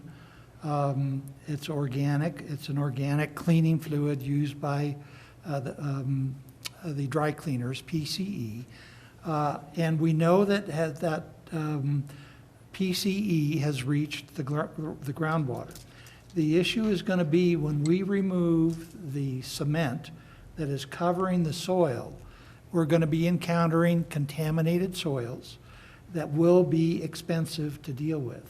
In addition, this corrective action plan, to me, should have some limits in here about any expected soil remediation measures, because the issue is, what if these soils extend underneath adjacent buildings? What happens then? And so to me, this corrective action plan is inadequate and overbroad.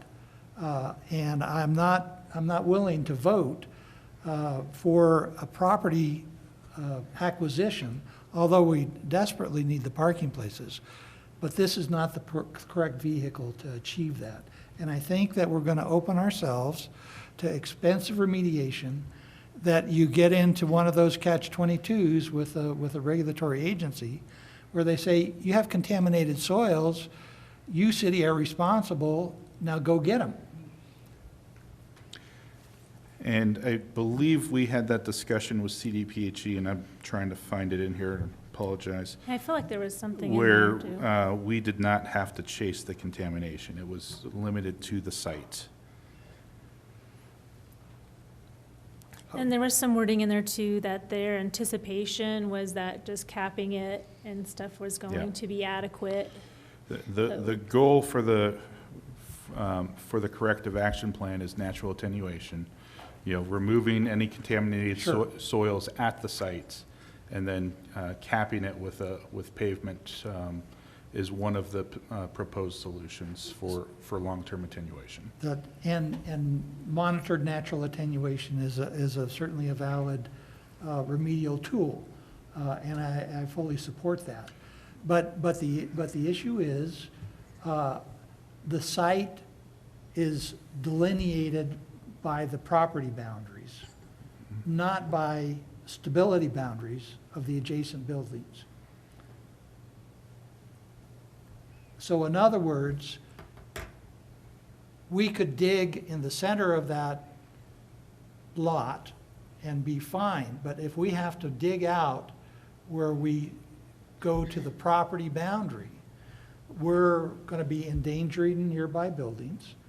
And I think that, you know, I'd be glad to look at the language, if there's language in here that places some limits on that. I did read the entire corrective action plan. I did not see those. But I think it's on the optimistic side to assume that we're not going to have some very expensive soils to deal with once the building and cement slab is removed. And so I'm Well, the concerned. action plan on 7C specifically says that. What page are you on? Well, let's see. 253. 252, I think. 252. On 7C, it says on 7C that for the source drilling, upon acquisition of the property, by the city, the building will be demolished, the soil and groundwater beneath the property will be investigated, period. Excuse me, what page is that on? 252. 252? Yeah, 252. The building will be demolished, the soil and groundwater beneath the property will be investigated, period. Remediation after soil and groundwater beneath the property have been investigated, a determination will be made as to an appropriate remediation plan. I think it goes on to there talking about, I can't remember, somewhere else I had read that the anticipation was that it would just, might have to have, right here. Yes, I'm sorry, I'm still not with you. Are you sure it's 252? It's 252 in the council pack. Okay. The very bottom of that page. There are 2 7Cs, so it's the first 7C.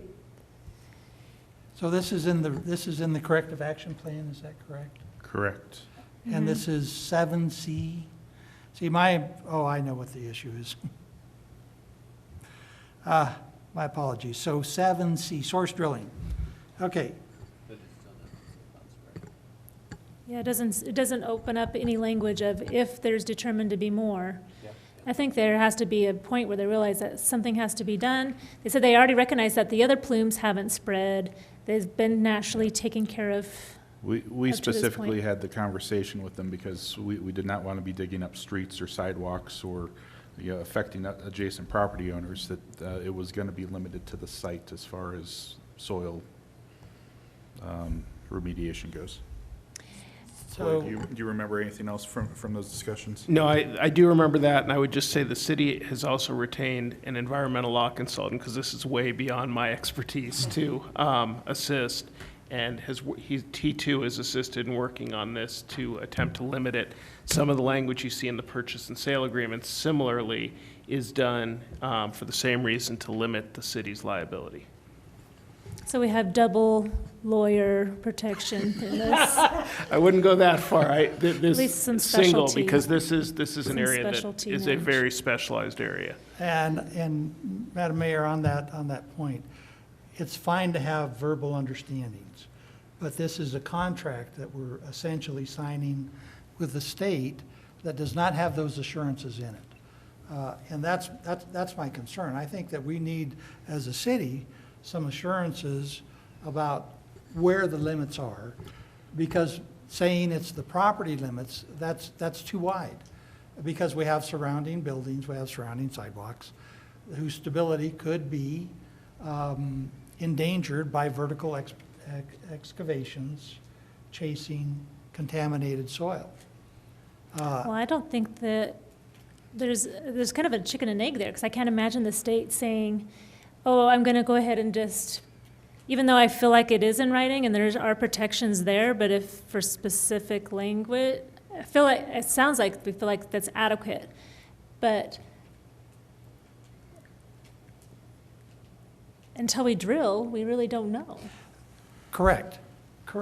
And my point is that that we're not going to be able to know until we remove the building and the cement slab But if we have agreements with CDPHE, they need to be contained in this corrective action plan.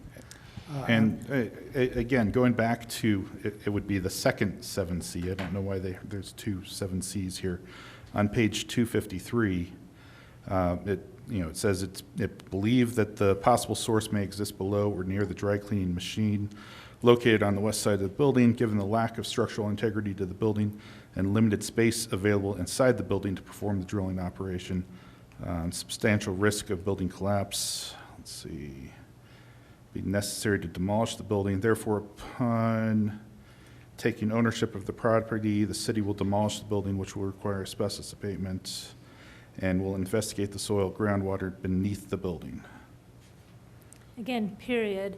And this says, based on the results of the soil and groundwater investigation, the city will propose to CDPHE either closure of the CAP or a remediation plan. It doesn't give an option, or we're going to expand and do more testing all over the other plumes. So There's the two testing things. is limited to the site itself. Understand.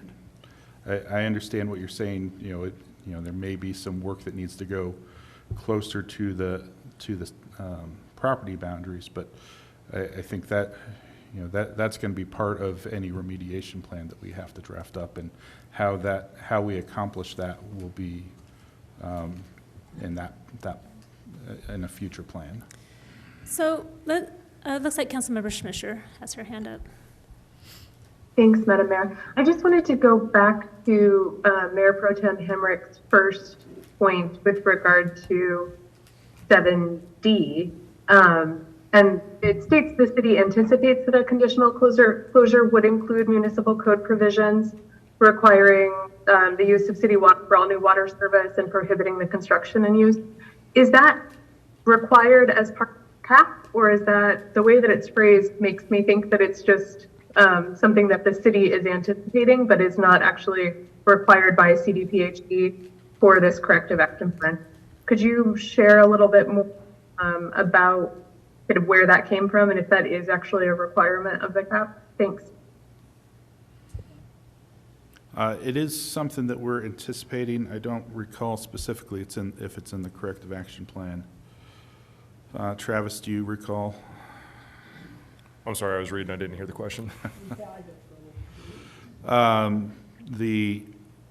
The ordinance that we're talking about, is it required in the corrective action plan, or is it just something Yes. that we're anticipating? Yeah, it's required for the plume. That's the For the plume, requirement, yeah. yeah. But did you state though that even if somebody wanted to have a drinking water well, that the state would probably not allow that when they tried to ask for that permit for drinking water within the city limits? I couldn't say whether they would or would not allow it, but they would have to get a water permission letter from us. That much I do know. We would be able to stop it or allow it.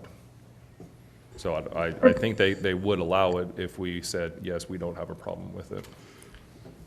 And I would just add that it is highly unusual within a municipality that has an integrated water system to allow new wells. The whole point of having municipal water is to have it come in through your water system. My hunch is that this is frankly an intent to, as it relates to the plume, be preventive and also bring the city's ordinances current in that respect, because it would be, in my experience, highly unusual to ever have a new well drilled for drinking water that was not a municipal well. Thank you. So just to clarify, the CAP is just related to the plume area. Did I understand that correctly? The ordinance, as kind of we've talked about it in its kind of outline form, is for city limits entirely. And I think that's something that is going to be going to the water committee. Yes. The corrective action plan is for the plume. Whether or not you expand it beyond that, that's a discussion for the water committee. Okay, perfect. That's really helpful. Okay, and then just to, sorry, Madam Mayor. Oh, it's okay. Go ahead and do your thing, and then we have other council members in the queue. Okay. And the intent behind number 1 with regard to requiring use of city water for all new water service that's specifically related to drinking water. Yeah, I believe that's, yeah. Okay, thank you. That's really helpful clarification. Next we have Councilmember Tracy and then Worthington. I guess I just wanted a little clarity back to what Councilmember Hamrick was talking about. If there's specific language you want to see added or changed in the corrective action plan, I missed that.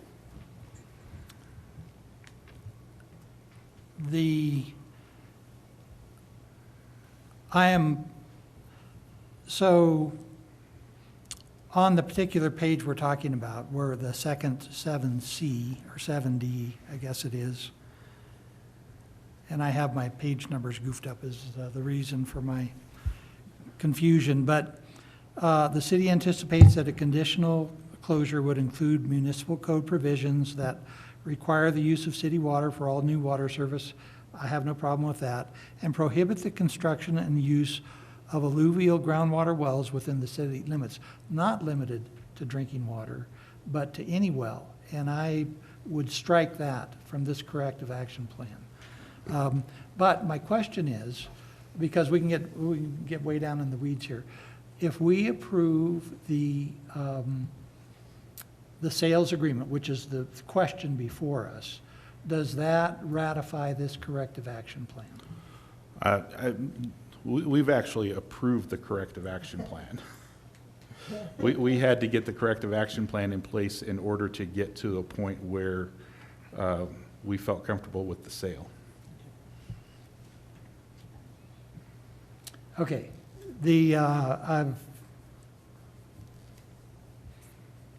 well, I kind of hate to give away the. So today's vote isn't about It's not about the corrective action plan, it's about the sale. It's about buying the property, which is a public safety. It's more than just a hole in the roof. It is so dangerous that the vibrations from digging the plume, the testing for the plume, could bring that building down. That is correct. Councilmember Worthington? Thank you.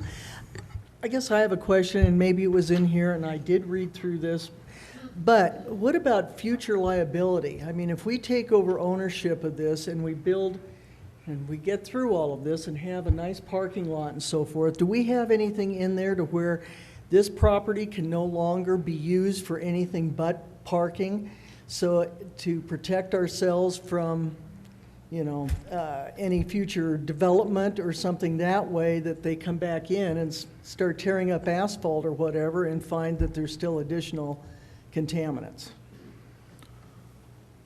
Well, I think the biggest protection is we own it. It's our it's the city's property, and so we have Right, the but I mean, control. there's always the potential of reselling it, you know. Yeah. So that's what I'm concerned about, is not getting ourselves caught in a ringer, because I worked for a company that you go back to a company that we absorbed back in 1923, and you suddenly are responsible for going back and cleaning things up. I want to make sure that the city is covered so as not to be brought into something like that. We will own it. The long-term plan is a parking lot for that site. You know, as the corrective action plan mentions, there will be ongoing monitoring to assure that we get to natural attenuation. But in the long term, you know, we own it and we control the site. And you know, if we were to divest of the site, we could put deed restrictions on it if we need to. And I'll let the city attorney add anything additional. No, and that's exactly what I was going to say. It would be common in the event that it were to be sold, that there would be a deed restriction, that there would be no drilling, that it would have no disturbance of anything below the parking lot. Okay, I'm just thinking about how many years that's down the road, and will this be in documentation that will be discovered? That's the main thing, too. And the answer is yes. We've got plenty of it. Thank you. This has been a long process. From the day that this building went up for sale, it was discovered that it was a major public hazard because it is so, I mean, it was built in the mid-1800s. Its stability is not great. There is so much wrong with it that alone has probably would deter any private investor, but when you add on the contamination and what the CDPHE is requiring, nobody would take that on with the right mind. And that is one of the reasons why it's in the interest of the city to take this blight, because we have access to all of this grant funding in relationship with CDHP to remove this blight and this contamination, and so that can be turned into something that will be a benefit to our public. For years, every single meeting we've had with downtown merchants is we need more parking. We need more parking. The Clock Tower Plaza, we've been getting tons of public input about what should happen to the Clock Tower Plaza, because it is a prime spot to connect the downtown to Veterans Park and the train and create a space that can really bring people downtown and have business incubation. And yet with all of that vision to enhance Canyon City's downtown and make it a really viable going place, the feedback is still, we need parking, we need to have parking. And I can imagine that there would be a major, major revolt if we did something at Clock Tower Plaza that took away parking and did not provide a really viable alternative. And by turning 315 Main Street into probably better parking than what Clock Tower Plaza would provide, but we also have 316, which we've already purchased behind it, so it'll be a through parking lot. That's going to be providing 44 additional parking spaces downtown, and this is huge. It's something that our citizens are demanding and requesting, and it's also forward-thinking. I think it was stated in the documentation that our economic development director went to some brownfield grant meetings. Is that right, Ryan? And Canyon City was the example of go check out what Canyon City is doing. They're making things happen with their remediation. And so we're making things happen, and this is another opportunity to make something really awesome happen, to bring Canyon City to another level of excellence. So I appreciate that time and effort that has gone to this. This has been long and grueling, but I'm so excited to see that it's finally for sale, because I really feel strongly that we've got to get that parking in before or in tandem with the Clock Tower Plaza construction, because we really need to be sensitive to the conversations that are happening among the general public. Councilmember Hamrick. Thank you. Madam Mayor, I would point out that the letter which is an attachment to the corrective action program says that upon Canyon City taking title to the site property, compliance with the plan will be a requirement of Part 3 of the Colorado Hazardous Waste Act, and it gives a citation, and it gives another citation of the regulations, and will be subject to enforcement under another citation. And so I am not happy at all that we have ceded control of all waters, whether whatever use would be made of them, whether it's for an agricultural well or a geothermal well, to CDPHE in this agreement. This is not a good agreement for the city. And on that basis, I'm not going to support the sale. The trigger for this agreement is the purchase of this property by the city. And I'm not willing to support that without some modification to the corrective action plan to protect our city rights and not trade them for parking. Is the trigger the purchase, or is the trigger really if we wanted to do demolition or any construction there? Because we could purchase it and just leave it standing there, technically, or is it? The short answer is I don't know. Our environmental attorney has spent a lot of time working on this and working on the corrective action plan, but frankly, this is not an area that I'm familiar with. I would just really be curious that. I believe reading the letter attached to the corrective action plan is triggered on purchase. Councilmember Tracy. I'm ready to make a motion to approve the resolution, if you're ready for that. I move that we approve Resolution 10, Series of 2023, entitled A Resolution of the City of Canyon City, Colorado, approving the purchase and sale agreement between the city as buyer and Lawrence Tilley as seller for the property located at 315 Main Street. There's been a motion. Is there a second? I second the motion. There's been a motion and a second. Any further discussion? Mayor Pro Tem Hamrick. Thank you, Madam Mayor. I would just reiterate that I think the purchase of the property is good for Canyon City. The corrective action plan and the teeth that CDPHE has put into this corrective action plan, and the things that we're required, essentially our rights as a home rule city, that we are ceding to CDPHE those rights in exchange for a parking lot. I think this is a bad deal, and I vote that I would urge council members to vote against this. Thank you. I'm suspicious that even if we're a home rule city, that CDPHE would require this no matter what. Okay. I see we have Amy Schmischer's hand up, and then Councilmember Steins. Thank you, Madam Mayor. I would just note in the letter, it does state that it requires the concurrence of Canyon City for this to be, for the corrective action plan to be received as final upon the sale of the building. So I think that there still is an opportunity there, John, Mayor Pro Tem Hamrick, for further conversation with our attorneys before that concurrence is given, because the request was that the provisional corrective action plan be approved. So I do think we would still have some room, of course, defer to Attorney Hoffman as to his interpretation of the letter. Thank you. Let's go to Corey Hoffman first. Yeah, again, this is beyond my pay grade, and I can't emphasize it enough. So I'm not going to give an opinion on something that I'm frankly not able to do so. But what I can tell you is that there has been no ordinance adopted yet, and that ordinance would go, as I think Ryan indicated, to Water Committee. I think at that point there would be a discussion about the extent of that ordinance and what it would cover. So that has not been adopted yet, and we can't bind the city's future legislative authority in that respect. Councilmember Stein is next in the queue to speak. As a citizen of the state of Colorado, I believe that CDPHE has my interests at heart because of the quality of water and what's safe. And I don't see any reason not to concur with that. Pollution is something that this community has had to deal with for many, many years.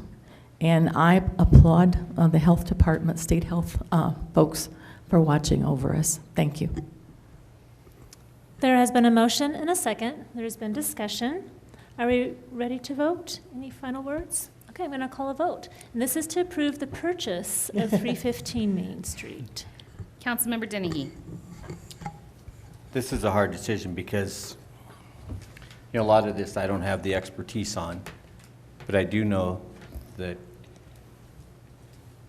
Councilman John does have this information, and he's worked in environments like this, and so in this case, I'm going to vote nay. Councilmember Schmischer. Aye. Councilmember B. Smith. Nay. Councilmember Stein. Aye. Councilmember Tracy. Aye. Councilmember Worthington. Aye. Mayor Pro Tem Hamrick. Nay. The motion passes. We will be able to execute the sale of 315 Main Street. It does look like we can still move forward with conversations with the CDPHE, and we'll have the Water Committee take a part in those discussions, and I would recommend getting some consultation from our specialty environmental lawyer as well. Right, and just, again, we could limit the ordinance to just the plume if we need to.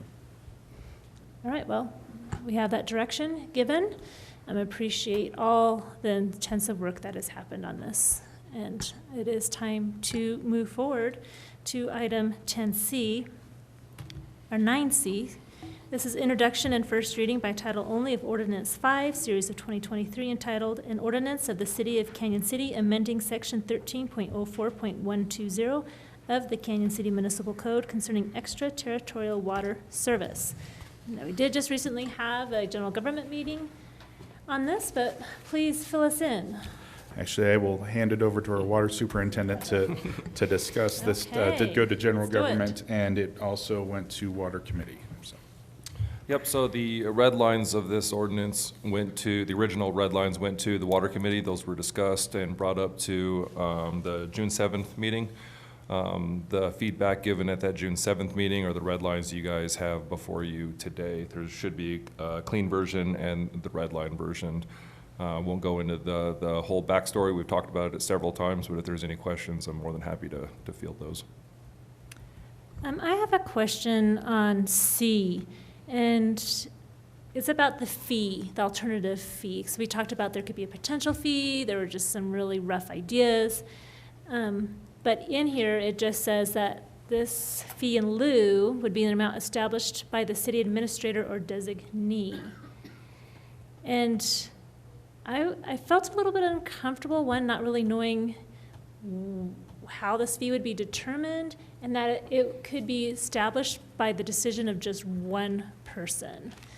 And I would feel more comfortable if that was something that city council could consult on or approve. And it's not just because it's just the decision of one person for a fee that could be anywhere between $5,000 or, as alluded to, maybe even as high as $40,000, which is really substantial. And just that there's more eyes on that, but also maybe a protection, because for one person to make that decision, it could put you to the general public's eye or to the person who is subject to that fee, that if it could be variable, or it could be like, well, he was part of the Good Old Boy Club, I'm gonna get a special discount, but this person got $40,000 and that was a retribution for something that happened 20 years ago or whatever. Sure, yeah, I think a couple points on that. I mean, the fee would be set by that person, and it'd be, across the board for anybody that would be applying for the fee in lieu of. And the second point would be, it absolutely could be added into a fee schedule like water rates or tap fees or anything like that. So that is something that absolutely could be done. If, it's always up to council, this is something that we could set up as a fee schedule that would be changed or approved by resolution. The only thing and again, if it is council's prerogative to have it be set by council by resolution, you may certainly do so, but this is the kind of thing that changes fairly frequently. It's market-driven, and so I think part of the concern is as the market is changing, to have to come back to you every time the market changes, you're going to be perhaps looking at this fee schedule extraordinarily frequently. I think to address the concerns that you're raising, Mayor, this doesn't happen in a vacuum. It happens based on the needs of the city and what the market is charging at any point in time for water, whether it be an alternative source where ditch shares aren't available. I guess I would suggest, if there is concern about the basis for the fee in lieu, having the city administrator and the city administrator's designee report to council, so you know the basis for the fee at any given time, as opposed to having to bring it to you through the adoption process every time the market shifts. But again, it's council's prerogative. Is there any other further discussion by council on this item? Seeing none, we can entertain a motion, and I'd like to encourage, if there's a council member who hasn't made a motion yet, this would be a really good night to do your first one. Councilmember Stein or Worthington?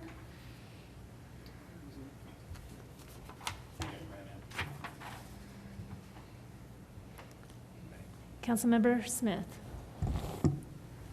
Old reliable, huh? I was trying to get the number here.